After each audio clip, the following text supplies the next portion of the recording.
सकाळी 6:45ची वेळ होती. मी जस्ट आपलं दार उघडलं आणि गेटचं लॉक उघडत होतो. माझ्या समोरच आनंद शेट्टीचं घर आहे. माझे नेबर आहेत, शेजारी आहेत. तर मी बघून राहिलो, तो मुलगा आला. तो आनंद भैया आपलं सामान ठेवायचे रोजच्या सामान, रोज ठेला लावतात बिचारे ते इडली सांबार वड्याचा. आणि कैचीने भकाभक त्याला गालावर मारलं, एक छातीवर मारलं, एक मानीला मारलं. आम्ही एकदम ओरडलो, अरे रे काऊन मारून राहिला. तर सगळे वस्तीत लोक धावायला लागले, पडाला तो. तिथून पडल्यानंतर मग समोर एक राजकुमार भैसवार म्हणून आहे.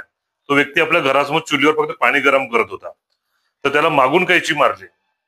कैची इतकी जोरात मारली का तो जागृत बेशुद्ध पडल्यासारखं झालं. तिथून मग लोक धावले. तर गल्ली नंबर 11 मध्ये एका मुलीला असं 3 वर्ष मुले पकडलं आणि खाली पटकलं.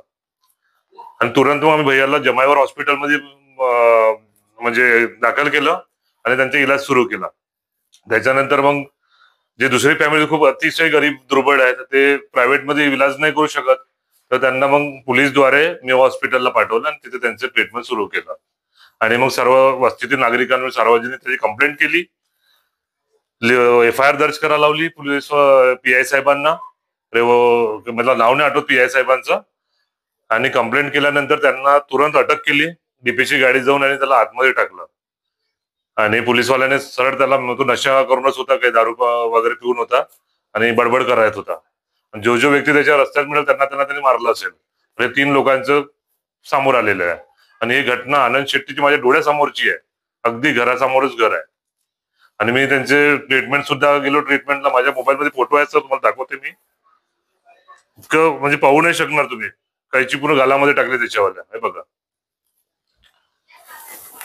आणि आम्ही एक सार्वजनिक वस्तीतील नागरिकांनी निश्चय केला, एक कंप्लेंट तयार केली, सर्व लोकांनी सह्या घेतलेल्या आहे. ते कंप्लेंट अशा करत आहे की जे त्यांच्या घरी कबाडीचा व्यवसाय आहे, त्या कबाडीचा व्यवसाय त्यांनी बंद करावा. मग त्या कबाडीच्या व्यवसायामध्ये नागरिक इतके त्रस्त झालेले आहे, तर दुर्गंध सुटतो. बाहेरच्या कचरा गाडीचा जो माल विकत घेतात त्याच्यामुळे वस्तीतील नागरिकांना वास. पण जे वास तर सोडून द्या, पण जे लोक कबाडी विकायला येतात ते सगळे नशेपाणी करून येतात. तर वस्तीतल्या बायांना टॉंगटिंग करायचं, काही शिवीगाडी करायची, कोणाच्या घरात घुसून जायचं, मारहाण करायचं. आणि कबाडीच्या मालकाला म्हटलं तर राजेश मेश्रामला, तर तो अजून दादागिरी करायचा. मला तरी कित्येकदा त्यांनी धमकावलेला आहे, तू कशाला माझ्या पट्ट्यात पडतो. आज आनंद भैया त्याच्यात अजिबात एक शब्द सुद्धा बोलले नाही, तरी त्याला मारलं बिचारायला, गरीब माणसाला. नशा कितीतरी लोकांना त्याने हानी पोहोचवलेली आहे. तर माझी एकच विनंती आहे, वस्तीतील नागरिकांकडून कडक कारवाई करावं आणि त्याला अंदर आतमध्ये टाकावं. आणि वस्तीत जो त्याच्या कबाडीचं साम्राज्य आहे, त्याचं गोडाऊन 1000 फुटामध्ये, ते सगळं इथून बंद करावं. आणि जो पण काही त्याचा धंदा आहे तो वस्तीतील बाहेर, वस्तीमध्ये त्याला कोणत्याच प्रकारचा व्यवसाय करू देऊ नये. कारण की ह्या व्यवसायामुळे सगळे अपराधी प्रवृत्तीचे लोक त्याच्याकडे येतात आणि त्याचीवाली ताकद वाढून राहिलेली आहे. आणि या सगळ्या गोष्टीला काही डिपार्टमेंटचं संरक्षण सुद्धा आहे. याच्याबद्दल मी कंप्लेंट केलेली आहे. आता मी नाव नाही घेत, तर माझ्यावरच गारपीट यायची वेळ. कॉर्पोरेशनला कितीदा कंप्लेंट केली, पोलीस स्टेशनला केली. हर वेळेस PI वगैरे सगळे चेंज होत राहतात. कारवाई करतो, कारवाई, कोणीच कडक कारवाई केली नाही. तर आज लोकांच्या जीवावर पाडी आली. आनंद शेट्टी सारख्या सभ्य माणसाला मारलं. भैसवार, राजकुमारजी भैसवार बिचारे लेबर आहेत, पेंटिंगचे काम, त्यांना मारलं. आज त्यांचे जीव जाण्याची पाडी आलेली आहे.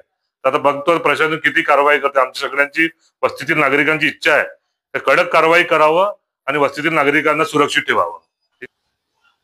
रजत मेश्राम हा जो आरोपी आहे, अपराधी प्रवृत्ती, गुंड प्रवृत्तीचा व्यक्ती आहे, समोर इतकं सुंदर जैतवन बुद्धविहार आहे, इतकं स्वच्छ अगोदर राहत होतं. पण आता तिथे इतकं गंदगी करून ठेवतात. पूर्ण कबाडीचे जे खाली बिस्लरीच्या बॉटला, पन्न्या, ज्या कबाडीचे लोक कचरापट्ट्यातून पन्न्या वेचतात, दुधाच्या वगैरे पन्न्या, त्या पन्न्या ते लोक विकत घेतात. कचरा गाडी विकत घेतात, चोरलेलं लोखंड विकत घेतात आणि सगळं त्याच्यात मोठे मोठे बोऱ्या बनवून त्या कंपाऊंड वॉल मध्ये, परिसरामध्ये ठेवतात जैतवन बुद्धविहाराच्या. तसं समोर एक त्यांनी झोपडं विकत घेतात, तिथे सुद्धा ते ठेवतात. तर याच्यावर कारवाई करायची की नाही करायची, आम्ही कितीदा प्रश्न केलाय प्रशासनाला, पण कारवाई काही होत नाही. आणि लोकांना आपल्या जीवाचा धोका आहे म्हणून ते कोणी सोबत येत नाही. पण आता अन्याय कितीपर्यंत सहन करायचा. आज माझ्या समोरच्या व्यक्तीवर झालेला आहे, उद्या माझ्यावर पण होऊ शकतं असं हल्ला. म्हणून आम्ही अन्याय सहन करून राहिलो. म्हणून ह्या लोकांची शक्ती वाढून राहिलेली आहे त्याच्यात. पापा से घर से बाहर आए थे और उठने में वो आया वहां से और पापा पर कैंची से मारा और भाग गया वो। फिर उतने में आजू बाजू वाले जो भी नेबर्स है उन लोगों ने मिलकर पापा को हॉस्पिटल ले गए। फिर उतने में हम सभी भैया हम सब गए वहां पे पुलिस स्टेशन में कंप्लेंट की उसके खिलाफ। उससे कंप्लेंट किए और हमें सिर्फ इतना ही चाहिए कि उसको कड़ी से कड़ी सजा मिले।